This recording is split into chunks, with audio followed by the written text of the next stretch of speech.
What is up, everybody? So today's lecture is going to be on the innervation of the heart. So let's get a good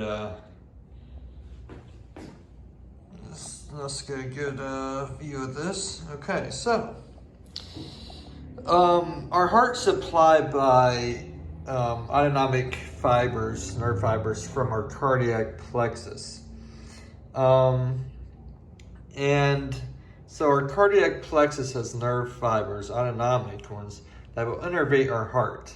And we can break this into superficial and deep portions. And this plexus lies anterior to the bifurcation of our trachea. And we can see that in the picture. Here's a trachea, it splits, and cardiac plexus in front of it.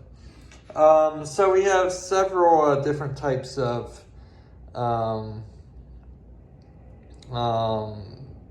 fibers here. So the cardiac plexus is formed from both sympathetic and parasympathetic and afferent, visceral afferent fibers. The visceral afferent will include reflexive and the nociceptive fibers for pain and reflexive things. Okay, so let's start off with the sympathetic, okay? So these are going to be from preganglionic synaptic fibers from T1 to T5 or to T6. So, and then they synapse with postganglionic fibers, cell bodies in the cervical and superior thoracic sympathetic ganglia. So basically the synaptic supply comes from presynaptic fibers, and the cell bodies are in the superior 5 or 6 thoracic vertebral levels of the spinal cord. And it also, so that's the presynaptic fibers. They have the postsynaptic fibers that have cell bodies in the cervical and superior thoracic paravertebral ganglia also. So yeah, sympathetic ganglia will be the postsynaptic fibers, and that's where they will synapse at. And these postsynaptic fibers will cross over the cardiopulmonary splanchnic nerves and the cardiac plexus to end in the sinoatrial and AV node, and in relation to termination of parasympathetic fibers at the coronary arteries. The sympathetic stimulation will cause an increased heart rate, which we see right here. Heart rate is going to go up. The contractibility of the heart will increase, the force of contraction, and blood flow through the coronary arteries will increase. So everything's increasing with sympathetic fibers to the heart.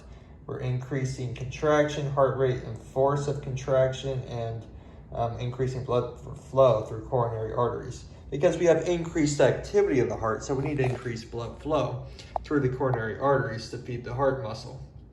Now, parasympathetic innervation is pretty much the opposite, right? So these come from the preganglionic or presynaptic fibers of the vagus nerve. So vagus nerve is parasympathetic innervation.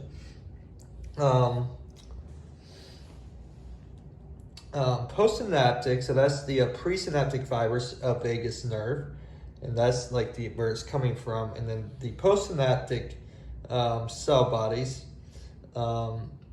are located in the atrial wall and interatrial septum near the SA and atrioventricular nodes and along the coronaries. So that's what we see here along coronary artery. And these will constrict the coronary artery, right? So parasympathetic will slow the heart rate, it will decrease the force of contraction, and it will constrict the coronary arteries to save energy. And then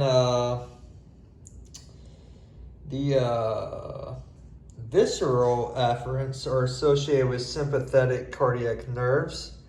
So these are going to be pain and reflexive. So they conduct pain sensation from our heart. So like in cardiac ischemia, and we can have referred pain to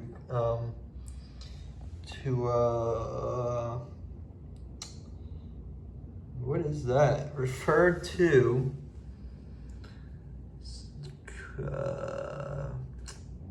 coronary regions of synaptic terminals. I'm not sure what I was trying to get out there, but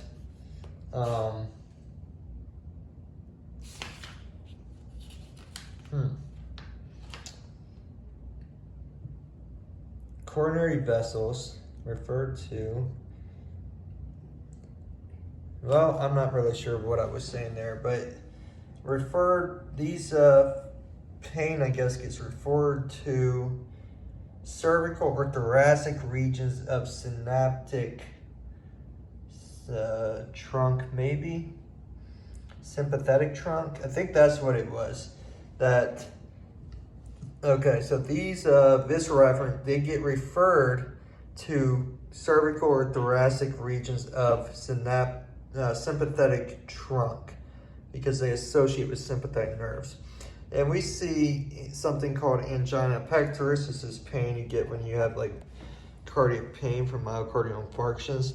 And the left image is the most typical way. So if someone's having a heart attack, they're going to experience pain on the left arm, the chest, right? It can be in the middle of the chest, all the way up, below the neck, and then over here to the left, and then left shoulder, and then down the left arm, but down on the medial side, so the pinky side, the fourth and fifth finger side, not the thumb side. So that's the most typical pain from a heart attack. You can also have like a diamond-shaped region in the chest, and then you can have pain down the left side as well, but also up into the neck, and then even into the right shoulder. So you can have that bilateral pain, which is a little less common presentation. And you can also have pain more in the abdomen, even going up to the neck and even the face on the left side. So abdomen, thorax, some of the left neck, left face, and then down the left arm also. So those are 3 ways that these things can demonstrate as, like the pain can be like that. But yeah, the most common is this one where you get middle chest up a little bit below the neck, going off to the left in the shoulder, and then down the arm medially. That's the most common. But this one actually is not in the chest. This was back. I forgot that. So this is back pain, and it can go like this up the back of the neck and down the arms. And this is the chest here. So anyways, heart attacks can show up in many different ways. That's the point of that. And again, these pain fibers are coming from here, which also have reflexive fibers as well. So that is the end of this, y'all.